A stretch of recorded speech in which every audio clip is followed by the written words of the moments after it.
Est-ce que vous êtes content d'avoir loué Dieu, d'avoir un content dans sa présence? Amen. On n'a pas peur de louer Dieu, mais il ne faut pas avoir peur de le dire aussi. Oui, on a eu un bon temps dans le Seigneur. Oui, on a loué, on a adoré Dieu. On a chanté la louange est à Dieu, la gloire est à Dieu. Mais qu'on puisse avoir la joie du Seigneur dans nos cœurs aussi. La joie de la fidélité de Dieu. Amen. On va ouvrir nos Bibles. On va aller dans 1 Pierre 2.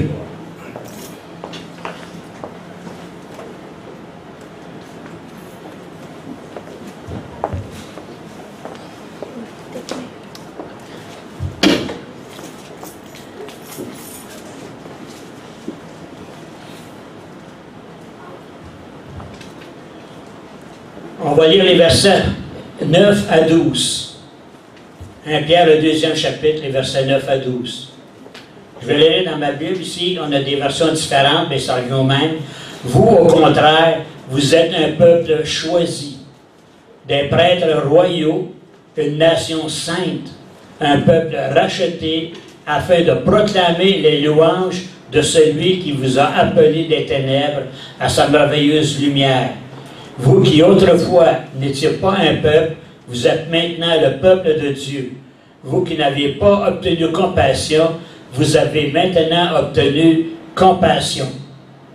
Père éternel, on vient dans le nom de Jésus, Père. On réclame, Seigneur Dieu, ton Saint-Esprit, cette aide que toi tu nous as donnée avant ton départ. En disant que ton Saint-Esprit nous conduirait dans toute la vérité, que ton Saint-Esprit nous apprendrait ce qui vient de toi et nous aiderait à comprendre et saisir ta parole, afin que cette vie, d'être enfant de Dieu, soit une vie dans la joie, dans la paix de ta présence. Étends tes ailes, Saint-Esprit de Dieu, sur toute cette assemblée. Tu veux être dans chacun de nous. Déploie-toi, Seigneur, et que ton Saint-Esprit, que ton onction puisse nous envahir complètement et entièrement, Père, et qu'on puisse sortir d'ici à la fin de ce culte dans la joie de t'appartenir, dans la joie de ta fidélité au Dieu, dans le nom de Jésus. Amen. Amen. Voyez-vous, le texte, il nous dit, vous, au contraire, vous êtes un peuple choisi. On est un peuple de Dieu, on a été choisi par Dieu. On est réunis aujourd'hui ici pour louer notre Dieu, adorer notre Dieu, puis dire au Seigneur combien que nous autres on l'aime. Mais si on est ici, ce que nous sommes aujourd'hui, ce n'est pas à cause de nous. Le frère, dans son témoignage, a mentionné qu'il rend la gloire à Dieu, que c'est Dieu qui a tout accompli. Mais si nous sommes tous réunis ici aujourd'hui, c'est Dieu qui a tout accompli. Tout accompli ce qu'il y a dans nos vies personnelles, chacun de nous. Dieu ne dit pas qu'on est des perdants. Dieu ne dit pas qu'on a perdu une guerre, qu'on a perdu une bataille. Mais Dieu, il nous dit, vous êtes un sacerdoce royal. Un peuple choisi. Dieu nous a choisis. Pourquoi? Parce qu'il nous aime. L'amour de Dieu qu'il a pour nous. Dieu, il nous dit aujourd'hui, je vous aime tel que vous êtes maintenant. Peu importe ce que vous avez vécu cette semaine, je vous aime. J'aime peut-être pas ce que vous avez fait, mais je vous aime et dans mon amour, je vous donne tout ce qu'il faut pour que vous alliez de victoire en victoire. Un peuple choisi, des prêtres royaux, une nation sainte. On a été sanctifiés par Dieu. Nous sommes saints devant Dieu. Pourtant, on est encore dans un corps de chair. On a encore des difficultés. Mais nous sommes un peuple saint, un peuple racheté. L'œuvre de Jésus-Christ nous a rachetés. Jésus-Christ a payé le prix. Jésus-Christ, ce n'est pas juste un homme comme chacun de nous. C'est un homme qui était à 100%, qui avait la valeur de Dieu en lui. Un homme que lorsqu'il est mort sur la croix, ce n'est pas juste un simple homme qui est mort sur la croix. Parce que ce n'était pas le premier que les Romains crucifiaient, puis que les Romains faisaient mourir. On se souvient qu'il y avait 2 larrons avec Jésus. Un à sa gauche, un à sa droite. Ils sont morts, les autres aussi. Mais ils ne sont pas morts, ils n'ont aucune valeur pour nous. Pourtant, c'était des hommes à 100% aussi. Mais Christ, qui était un homme, Dieu fait homme. La valeur de Christ à 100% vaut 100 fois plus que la valeur d'un humain à 100%. C'est la manifestation de l'amour de Dieu pour chacun de nous. C'est pour ça qu'ici, Dieu nous dit qu'on est une race choisie, un peuple mis à part. Ce que Dieu a déposé en nous autres, les gens du monde ne l'ont pas. C'est un cadeau, c'est un don que Dieu nous a donné à cause de son amour. On a une autre référence qu'on va regarder, c'est 1 Timothée, le chapitre 1, le verset 16.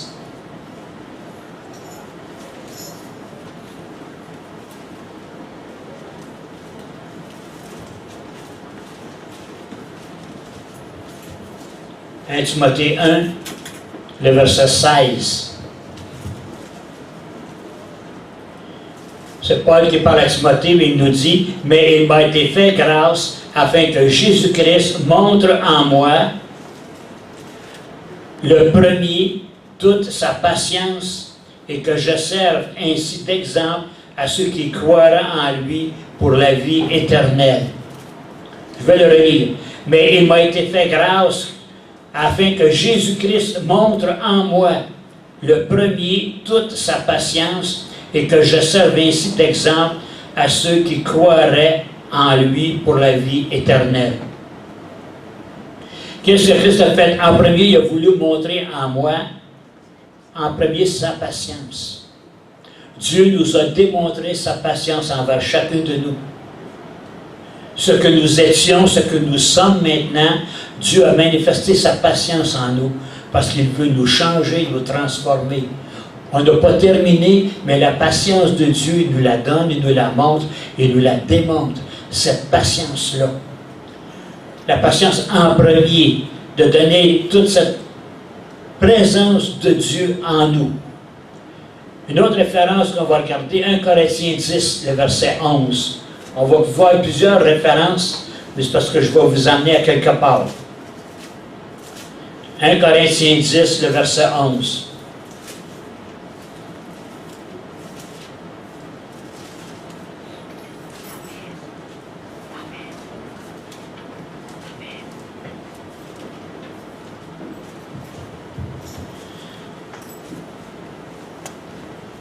Le verset 11 leur dit « Tous ces faits leur sont arrivés pour servir d'exemple à la fin des temps. » Tous ces faits leur ont servi d'exemple et ils ont été écrits pour notre instruction à nous qui sommes parvenus à la fin des temps. Qu'est-ce qui a été écrit pour notre instruction? Tout ce qui s'est passé avant nous.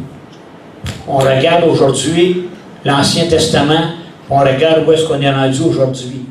Tout ce qui a été vécu dans l'Ancien Testament, tout ce qui a été vécu par les apôtres, par les premiers chrétiens, toutes ces choses-là nous servent d'exemple.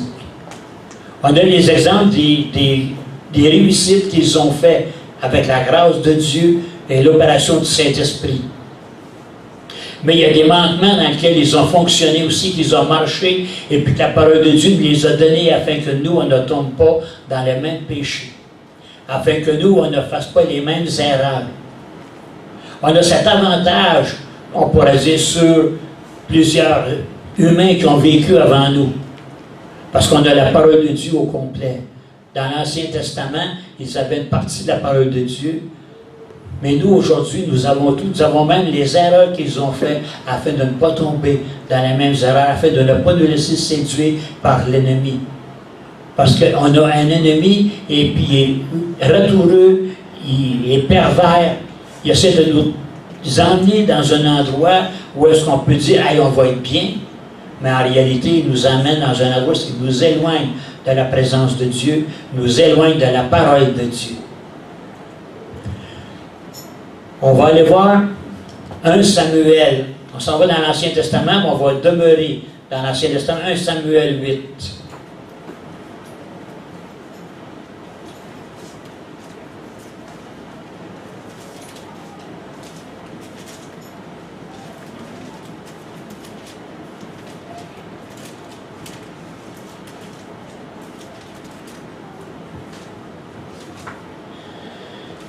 Pour se replacer dans le contexte, on est dans les livres de Samuel, où est-ce que les Juifs veulent avoir un roi. Ils veulent avoir quelqu'un qui règne sur eux autres. Mais ils veulent avoir quelqu'un qui règne sur eux autres comme eux autres. Autrement dit, ils sont dans une période où est-ce qu'ils ne veulent plus que Dieu règne sur eux. Ils veulent avoir un roi qui va les diriger. Puis dans 1 Samuel 8 et versets 5 à 10, voici ce qu'il nous est dit. Il lui dit, te voilà vieux. Et alors il parle à Samuel. Te voilà vieux et tes fils ne marchent pas sur tes traces. Maintenant, établis sur nous un roi pour nous juger, comme on en trouve dans toutes les nations. Cela déplut à Samuel qu'il dise, donne-nous un roi pour nous juger. Et il pria l'Éternel. L'Éternel dit à Samuel, écoute le peuple dans tout ce qu'il te dira, car ce n'est pas toi qui le rejette, c'est moi, afin que je ne règne plus sur eux.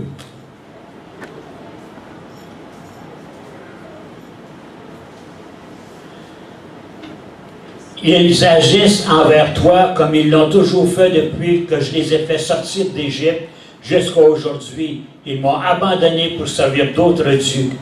Écoute-les donc, mais donne-leur des avertissements, fais-leur connaître les droits du roi qui régnera sur eux. Voyez-vous, le peuple, ils ont connu Dieu, ils ont marché avec Dieu. Dieu les a sortis d'Égypte, les a nourris, a fendu la mer des roseaux qui ont passé à pied sec. Dieu les a nourris dans le désert, et là, ici, le peuple, ils veulent avoir un roi. Mais un roi, non pas comme Dieu est le roi, mais ils veulent avoir un roi comme le peuple d'alentour. Pareil comme ceux qui vivent alentour de nous autres. Qu'est-ce que nous autres on veut? Qui est-ce qu'on veut qui règne sur nous? Est-ce qu'on veut que ceux qui règnent sur nous sont de la même façon que ceux qui vivent alentour de nous autres? Ou est-ce que vraiment ce qu'on veut, c'est d'avoir un roi sur nous, quelqu'un qui règne sur nous, qui est le Dieu, l'Éternel des armées? Ici, le Seigneur a dit, c'est pas toi, Samuel, qui rejette. C'est moi qui rejette parce qu'il ne veut plus que je règne sur eux. Pourtant, Dieu, dans son plan, il avait déjà mis au cœur du peuple de choisir un roi. On va aller voir dans Deutéronome 17, les versets 14 à 20.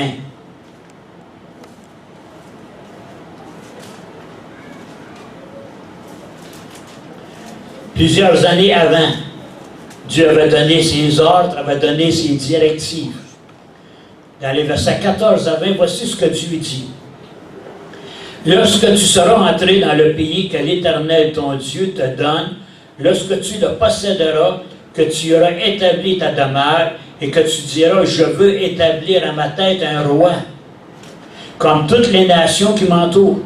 Tu établiras à la tête le roi que l'Éternel, ton Dieu, choisira. Tu prendras un roi du milieu de tes frères. Tu ne pourras pas te donner un roi étranger qui ne soit pas ton frère. Seulement qu'il n'ait pas un grand nombre de chevaux, qu'il ne ramène pas le peuple en Égypte pour se procurer beaucoup de chevaux, car l'Éternel vous a dit, vous ne retournerez pas par ce chemin-là. Qu'il n'y ait pas un grand nombre de femmes, afin que son cœur ne se détourne pas de l'Éternel et qu'il n'accumule pas l'argent et l'or. Quand il montera sur le trône royal, il écrira pour lui dans un livre une copie de cette loi qu'il prendra auprès des prêtres, les Lévites. Il devra l'avoir avec lui et y lire tous les jours de sa vie afin d'apprendre à craindre l'Éternel son Dieu, à respecter et à mettre en pratique toutes les paroles de cette loi et toutes ses prescriptions, afin que son cœur ne s'élève pas au-dessus de ses frères et qu'il ne s'écarte ni à droite ni à gauche de ses commandements, afin qu'il vive longtemps dans son royaume au milieu d'Israël, lui et ses enfants. Ça fait des textes qui sont longs à lire. Mais voyons qu'est-ce que Dieu donne. On vient de voir un peuple qui disait d'avoir un roi comme les peuples d'alentour. Mais Dieu avait déjà, vu que c'est un Dieu de création, prévu que le peuple demanderait un roi, et ici il donne ses directives. Voici le roi que tu vas choisir. On a vu dans 1 Pierre 2, 9 à 12, nous sommes un peuple sacerdotal, un peuple royal. Ce qui veut dire que chacun de nous, nous sommes des petits rois. Pourquoi? Parce qu'en étant enfant de Dieu, en étant de sa famille, Dieu est le roi des rois. Et nous sommes de sa même lignée, à cause de l'œuvre accomplie par Jésus-Christ. Nous sommes 100% hommes, mais nous sommes de la lignée royale de Dieu. Même principe qu'avec ici. Mais est-ce que nous observons les règles? Est-ce que nous observons ce que Dieu nous commande? Dieu a dit, vous pouvez avoir un roi, mais voici les règles à suivre. Il dit, il faut premièrement qu'ils prennent le livre de la loi, puis qu'ils l'étudient. Puis il dit même plus que ça. Le roi, vu qu'il est à la tête, puis qu'il enseigne, et puis qu'il dirige, qu'il prend les décisions, il dit, il faut qu'il prenne la loi et qu'il l'écrive. Afin qu'il puisse lire à tous les jours dedans, pour s'y conformer. Nous sommes des rois. Est-ce que nous prenons le temps, comme Dieu le dit, de lire sa loi, la parole de Dieu? Est-ce qu'on prend le temps de l'écrire, voir si on l'a bien retenu, et est-ce qu'on la lit tous les jours? Moi, à ces réponses-là, je peux répondre non, pour ma part. Parce que je ne l'ai pas écrit. Je la lis, mais est-ce que je lis régulièrement tous les jours pour la retenir? Mais j'ai du chemin à faire encore. Mais le Seigneur nous demande de le faire. Pourquoi? Afin de ne pas nous laisser détruire, de ne pas nous laisser jouer par l'ennemi. Parce que l'ennemi, ce qu'il veut, il veut nous détruire. Et puis comme il a fait avec Jésus, il s'assert de la parole de Dieu pour nous emmener à nous éloigner de Dieu. Nous emmener à pécher contre Dieu. Il l'a fait avec Jésus, mais Jésus, qu'est-ce qu'il a fait? Il a répondu par la parole de Dieu. Non, il est écrit que... Est-ce que nous, aujourd'hui, quand on est devant une difficulté, devant une tentation, et que l'ennemi disait, ah, regarde, c'est le fun pour ta chair, tu vas être bien, tu vas avoir un temps de paix, est-ce qu'on est capable de dire non parce que je ne touche pas à ça, parce qu'il est écrit que? Ou si on se dit, wow, c'est donc dur, pourquoi que ça m'arrive? Je ne suis pas capable, je n'ai pas, c'était au-dessus de mes forces, j'ai tombé parce que c'était plus fort que moi. Est-ce que comme un roi, sacerdoce royal, enfant de Dieu, on connaît la parole de Dieu pour être capable de résister à l'ennemi? On a des exemples dans l'Ancien Testament pour nous servir d'exemple à nous. On va aller en voir un. On va aller voir dans 2 Chroniques, les versets 17, 1 à 9.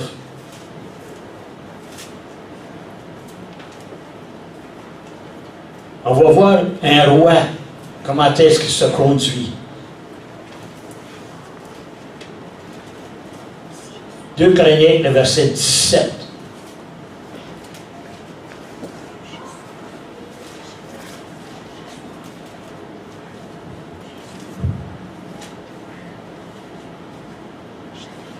On va lire les versets 1 à 9 pour commencer. On voyage le plus, on va demeurer dans la parole de Dieu, dans ce texte-là. Son fils Josaphat. Alors le fils du roi, il y a un roi qui vient de décéder et Josaphat est établi roi à la place de son père. Alors devint à sa place. Il se fortifia contre Israël.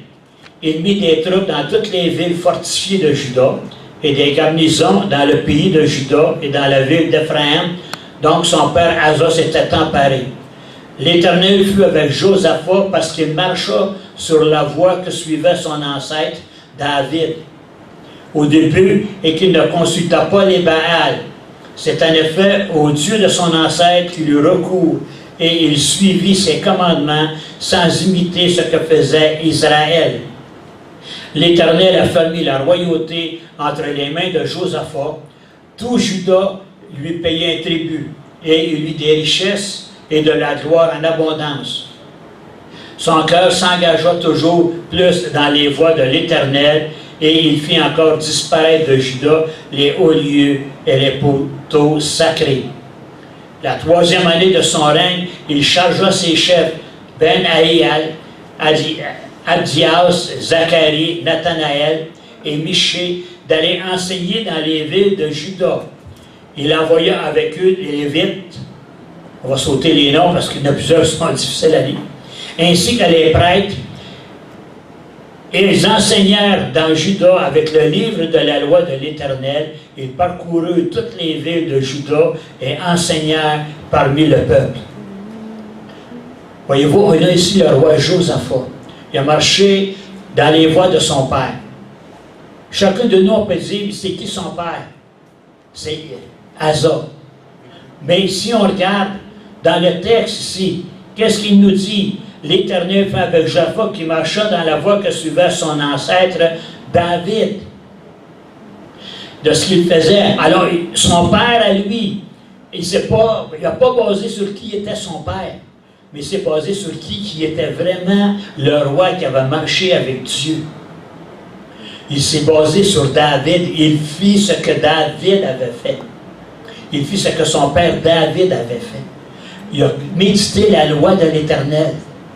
Comme un roi. Et qu'est-ce qu'il a fait en plus de ça? Il n'a pas fait juste méditer la loi en disant, il faut que je l'apprenne pour moi, puis je vais m'en servir pour moi. Il a choisi des hommes, puis il les a envoyés partout, dans tous les endroits où est-ce qu'il était appelé à régner, qui était le roi des gens, pour leur enseigner la loi, pour leur enseigner les commandements de Dieu. Enseigner qu'est-ce que Dieu veut. Je suis votre roi, mais on va vivre pourquoi? Parce que tout en étant roi, je ne veux pas vivre comme les rois d'alentour. Je ne veux pas vivre comme les rois des autres peuples, mais je veux vivre comme mon roi, qui est mon père David. Mon père David devient de qui? De Dieu. La parole de Dieu nous dit que David avait un cœur comme Dieu aimait. Et Josaphat, qui est roi, n'a pas regardé à son père, qui était proche, parce que son père a marché avec Dieu, puis il n'a pas marché avec Dieu. Mais dans sa fidélité, dans le désir de vouloir marcher avec Dieu, il a regardé à David et a commencé à enseigner la loi, à l'apprendre et à prendre des bonnes résolutions. Tout ce qui n'était pas de Dieu, il les a enlevés, les Baals, les idoles. Est-ce qu'on a des idoles dans nos vies? Est-ce qu'on a d'autres dieux que, sans vouloir les dire, on se met à genoux devant les autres pour les adorer? Mais est-ce qu'on lui donne la première place à d'autres choses qui devraient revenir à Dieu? Est-ce qu'on prend le temps de lire la Bible, de lire la parole de Dieu pour savoir qu'est-ce que Dieu veut de nous?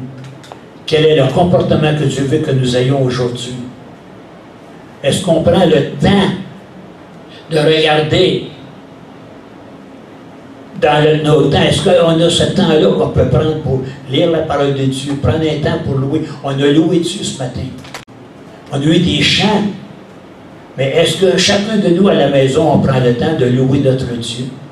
De le remercier pour la nuit qu'il nous a donnée ou la journée qui vient? Merci Seigneur parce que dans le combat, tu m'as donné la victoire. Oh, merci Seigneur parce que j'ai telle difficulté, mais je sais que tu me donnes la victoire. La fidélité à Dieu. Josaphat, est-ce qu'il a toujours marché avec Dieu? Le texte qu'on vient de lire, on pourrait dire oui, Josaphat a toujours marché avec Dieu. C'est pas une disposition de son cœur, il était vers Dieu. Notre disposition du cœur de marcher avec Dieu est là aussi avec Dieu, pour marcher avec Dieu. Mais est-ce que le roi Josaphat il a toujours marché avec Dieu? Il a toujours resté fidèle à Dieu. Il y a des versets juste un petit peu plus loin dans le chapitre. On va aller au verset 18.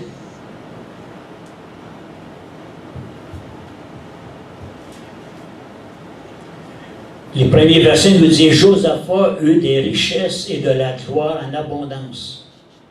Il s'allia par mariage avec Achab. Au bout de quelques années, il descendit trouver Achab en Samarie. Ce dernier tua pour lui et pour la troupe qui l'accompagnait un grand nombre de brebis et de bœufs et il poussa à monter à Ramoth, en Galaad. » Voyez-vous, Josaphat a des bonnes intentions. Il a pris des dispositions pour servir Dieu. Puis là, il se rend en Israël. La situation est différente. Achab est un roi qui n'a jamais marché avec Dieu. Il n'a jamais voulu rien savoir de Dieu. Il n'a pas chassé les prophètes, il a fait tuer des prophètes. Josaphat, il a dans son cœur de servir le Seigneur, va trouver Achab. Il rend une visite avec toute une délégation. Et en plus de ça, Achab, il prend son fils et puis il le donne comme époux à la fille d'Achab. Il fait alliance avec quelqu'un qui est contre Dieu. Et qu'est-ce qui est arrivé? Achab, il a dit, tu montes avec nous, on va aller tuer nos ennemis. On va aller combattre nos ennemis, puis on va aller chercher du territoire. Puis Josaphat, il a dit oui. Et qu'est-ce qui est arrivé? Il a dit, écoutez, on va consulter Dieu. Achab, il a dit, j'en donne rien de consulter Dieu. Il dit, jamais il n'y a pas de chose de moi. Pourquoi?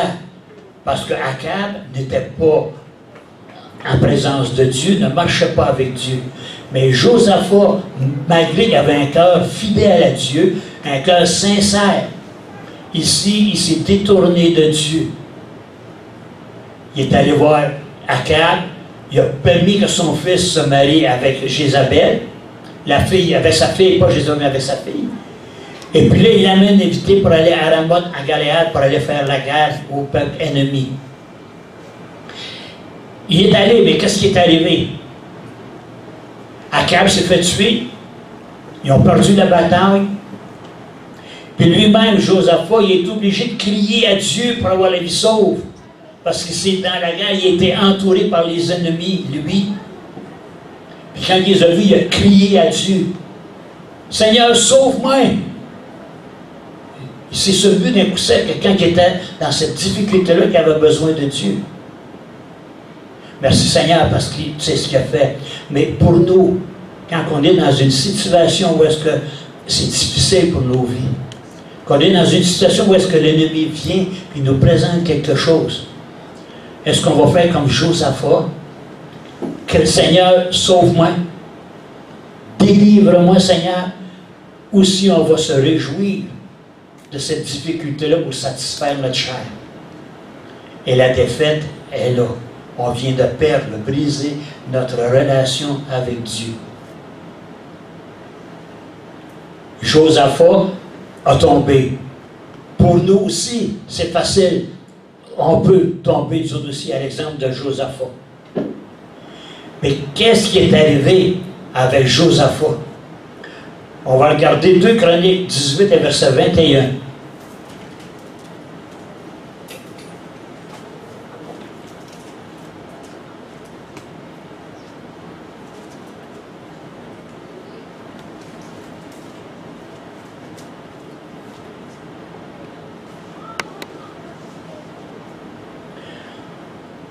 Excusez, je n'ai pas le bon verset.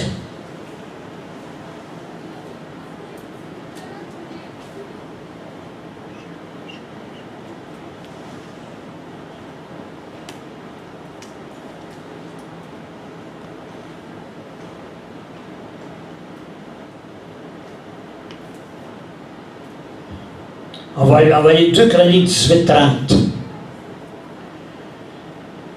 Le roi de Syrie avait donné cet ordre au chef de ses chars. Vous n'attaquerez ni soldats, ni officiers, mais seulement le roi d'Israël. Quand les chefs des chars aperçurent Josaphat, ils se dirent, c'est le roi d'Israël. Et ils l'encerclèrent pour l'attaquer. Josaphat poussa alors un cri à l'Éternel. Poussa un cri et l'Éternel vint à son aide. Dieu les écarta de lui. Voyant que ce n'était pas le roi d'Israël, les chefs des chars s'éloignèrent de lui. Il a crié à l'Éternel et les ennemis se sont éloignés de lui. Parce qu'il s'est confié à l'Éternel malgré qu'il s'était détourné de Dieu. Mais là, dans un temps difficile, est revenu à Dieu, a crié à Dieu. Pour nous, il ne faut pas éviter, il ne faut pas hésiter que quand on est dans une période difficile, et puis qu'on est sujet à paniquer ou à tomber, à nous éloigner de Dieu, de crier à lui afin d'être délivré. Et Dieu nous délivre. Dieu agit. Dieu nous protège.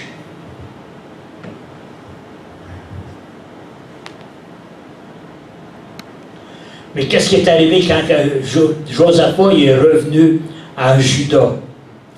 On va revenir, Chronique 19, verset 2. On va aller à partir du verset 1 à chapitre 19. Quand Josaphat, le roi de Juda, revint en paix chez lui à Jérusalem, le voyant Jéhu, ici on dit le voyant, mais c'est le prophète. Dans ce temps-là, il appelait le prophète le voyant. On voit ça dans 1 Samuel, quand Samuel était établi prophète. Ils ont dit, allons voir le voyant. Alors le voyant, c'est le prophète. Alors le prophète Jéhu, fils de Hanani, alla à la rencontre du roi Josaphat et lui dit, doit-on venir en aide aux méchants et aimes-tu ceux qui détestent l'Éternel? À cause de cela, l'Éternel est irrité contre toi. Cependant, il a trouvé de bonnes choses en toi, car tu as fait disparaître du pays les poteaux sacrés et tu as appliqué ton cœur à chercher Dieu. Voyez-vous, Josaphat est repris par Dieu. Il a crié à Dieu, il rentre chez eux, le prophète vient le voir, lui dit, pourquoi que tu as mal agi? Pourquoi tu t'es détourné de Dieu? Mais Dieu a dit, j'ai trouvé des bonnes choses en toi. Il y a des attitudes que vous avez eues jusqu'à maintenant, où est-ce que vous avez été victorieux dans le nom de Jésus, puis Dieu prend ça à cœur. Dieu retient ces choses-là dans son cœur, comme un père retient les bonnes actions de ses enfants. On se souvient dans les Actes des Apôtres, quand que Corneille faisait des aumônes, Dieu a envoyé un ange dire à Corneille, va chercher Pierre à Jaffa. Lui va te dire ce qu'il faut que tu fasses pour être sauvé. Parce que je me suis souvenu de toutes les bonnes actions que tu as eues, de tous les comportements. Dieu aujourd'hui se souvient, n'a pas oublié de toutes les décisions que nous autres on a prises avec lui. De toutes les fois où est-ce qu'on a marché avec lui, Dieu n'oublie pas ces choses-là. Dieu ne les rejette pas du revers de la main parce qu'on a chuté ou on s'est détourné de lui pour un temps. Comme avec Josaphat, Dieu dit, je me suis souvenu, je reconnais, mais vu que tu reviens à moi, continue de marcher avec moi. Et au verset 4, qu'est-ce que Josaphat a fait? Josaphat s'est repenti, oui, il nous dit quoi? Josaphat se réinstalla à Jérusalem, puis il se remit à visiter le peuple depuis Beersheba jusqu'à la région montagneuse d'Éphraïm. Et il le fit revenir à l'Éternel, le Dieu de ses ancêtres. Il fit revenir le peuple, ça veut dire que Josaphat, comme chacun de nous, si on se détourne de Dieu, on peut emmener des gens à se détourner de Dieu autour de nous autres aussi. Mais lorsqu'on a une repentance en nous et qu'on revient à Dieu, qui est l'Éternel des armées, la même chose se produit qu'avec Josaphat. Il fit revenir à l'Éternel, le Dieu de ses ancêtres. Il fit revenir le peuple. On peut ramener, on est roi dans nos familles. Si, comme chef de famille ou parents, on a mal agi et qu'il y a une repentance, on devient un modèle pour ceux qui sont alentour de nous afin de glorifier le nom de Dieu et que nous, on peut avoir des faiblesses, mais que Dieu est fidèle. Dieu n'abandonne pas. Dieu est toujours là, présent. Si on a eu une mauvaise réaction, on a eu un mauvais comportement, on demande pardon, Dieu nous restaure et on continue. Pourquoi? Pour être un exemple. Josaphat, il a continué, il a établi des juges dans le pays, dans chacune des villes fortifiées de Juda. Josaphat, il a rétabli le peuple au complet, à louer Dieu et adorer Dieu. Il est revenu d'un cœur sincère à Dieu. Mais est-ce que Josaphat a resté fidèle à Dieu après ça? Comment il a réagi quand il y a eu d'autres situations? On va aller dans 2 Chroniques 20, verset 20. On va aller juste quelques versets plus haut.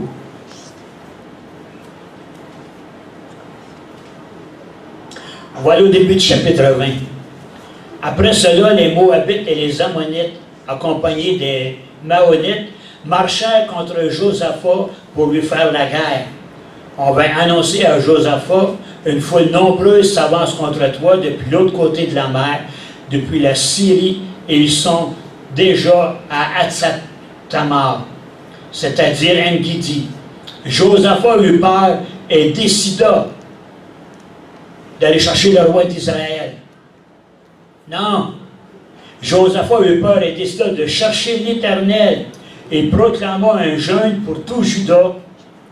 Les Judéens se rassemblèrent pour supplier l'Éternel. C'est même de toutes les villes de Juda que l'on vint pour chercher l'Éternel.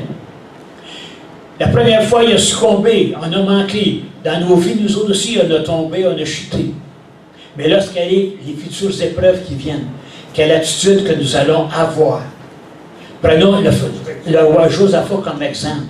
Qu'est-ce qu'il a fait? Premièrement, il a cherché la face de l'Éternel. Il a rassemblé tout Juda pour chercher la face de Dieu, pour prier. Qu'est-ce qui est arrivé? Le fait qu'ils ont cherché la face de l'Éternel et qu'ils ont prié. On va regarder les versets 14 à 18 dans le chapitre 20.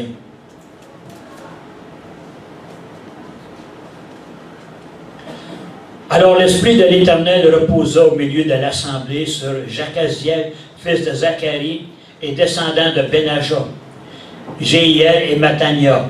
C'était un Lévite, un descendant d'Azaph. Zachaziel dit, « Soyez attentifs, vous tous, Judéens et habitants de Jérusalem. Et toi, roi Josaphat, voici ce que vous dit l'Éternel. N'ayez pas peur et ne vous laissez pas effrayer devant cette foule nombreuse, car ce ne sera pas vous qui combattrez, ce sera Dieu. Demain, descendez contre eux, ils vont monter par la colline de Tsit, et vous les rencontrerez à l'extrémité de la vallée, en face du désert de Jéruel. » Voyez-vous, ils ont cherché la face de l'Éternel, ils s'est confié en Dieu, et l'Éternel a répondu par un prophète. Il a dit, c'est pas vous qui allez combattre, mais c'est moi qui vais combattre. Puis Dieu lui dit, allez-y, demain, montez, pour aller combattre. Mais de quelle façon que Josaphat est allé combattre? Moi, ce que j'aurais fait, là, et être roi, puis peut-être la majorité de ceux qui étaient rois, quand tu vas à la guerre, qu'est-ce que tu fais? Tu sors toute ton armée, tes meilleurs soldats, tes plus braves, tes mains en avant. Puis tu dis, là, on s'en va, on va aller battre, puis si on nous donne la victoire, on va gagner. Est-ce que c'est ce que Josaphat a fait? On va aller voir. Les versets 20 à 22.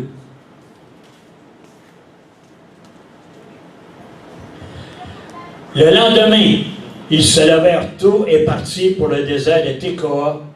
Mais au moment de leur départ, Josaphat se tient debout et dit, « Écoutez-moi, Judéens et habitants de Jérusalem. » Il remet leur confiance à l'Éternel. « Ayez confiance en l'Éternel, votre Dieu, et vous serez affermis. Ayez confiance en ses prophètes, et vous réussirez. » Puis, en accord avec le peuple, il désigna des musiciens qui couverts d'ornements sacrés, célébraient l'Éternel tout en marchant devant l'armée et disaient, « Louez l'Éternel, oui, sa bonté dure éternellement. » Il s'en va à la guerre, il va se battre. Au lieu de mettre ses soldats en avant, il a mis la louange en avant. Il a mis ses chantres en avant, il a mis les musiciens en avant. Pourquoi? Parce qu'il donnait la gloire à Dieu, il a commencé à louer, adorer Dieu. Puis, quand ils sont arrivés, ils ont lu les textes, vous les lirez à la maison, les textes suivants. Quand ils sont arrivés au champ de bataille, tout le monde était mort. Il avait eu la victoire. Pourquoi? Parce que, contrairement, quand il s'est allié à Akab, il est allé combattre un ennemi sans Dieu. Il s'est joint avec des gens qui étaient ennemis de Dieu. Là, il s'est confié en l'Éternel. Seigneur, tu es notre Dieu, c'est toi qu'on cherche, c'est toi qui vas nous délivrer, on s'appuie sur toi et ils ont eu la victoire. Pourquoi? Parce qu'il a loué, il a adoré Dieu, on a loué, on a adoré Dieu ce matin. Mais ça ne s'arrête pas là. C'est pas parce qu'on l'a fait en matin, que c'est fini, ça va aller dimanche prochain. Qu'on puisse faire comme Josaphat, on se confie dans Dieu, qu'on puisse tous les jours, toute notre vie, louer l'Éternel parce qu'il est notre Dieu. Lui rendre gloire, pourquoi? Parce qu'à travers les difficultés, il nous fortifie. Que quand on lui demande de la patience, il va nous aider à développer notre patience. Il ne nous donnera pas notre patience d'un coup sec. Mais il y a des combats, des difficultés pour nous fortifier, pour nous rendre forts, nous donner la victoire. Josaphat fait confiance en l'Éternel, il a eu la victoire. Et qu'est-ce qu'ils ont fait après la victoire? Ils se sont réjouis, ils ont fêté encore une fois, ils ont loué encore Dieu.